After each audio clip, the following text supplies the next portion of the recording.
Bon alors, il faut encore récolter 4 700 000 signatures, 10% du corps électoral pour tenter de stopper la privatisation. Et c'est une première manche de gagner pour les anti-privatisations. Votre réaction?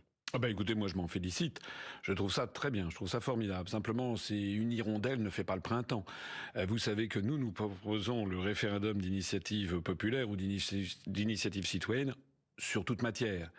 Et sans le verrou de l'Assemblée nationale. C'est-à-dire que ça devrait être au peuple français, mettons avec 500 000 signatures, de décider de ce qu'il veut sur tous les sujets. Parce que l'aéroport de Paris, c'est très bien, j'espère qu'il ne sera pas privatisé, mais il y a bien d'autres choses qui vont être privatisées. Par exemple, la Française des Jeux, créée sous François Ier, la loterie nationale, qui rapporte que de l'argent à l'État. Pourquoi privatiser ça?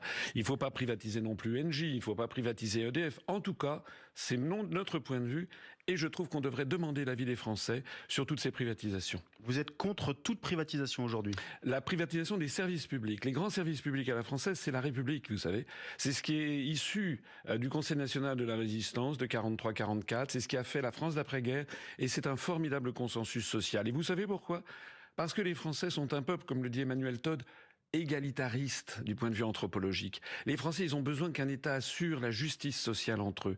Et beaucoup de Français, vous savez, je parcours la France depuis maintenant 12 ans, beaucoup de Français en ont gros sur le cœur de voir que leurs services publics sont vendus à l'encan. Et vous savez pour qui et pourquoi? Vous savez, nous l'expliquons. Dites-nous. Eh bien, ce sont les grandes orientations des politiques économiques voulues par la Commission européenne qui l'ont imposé.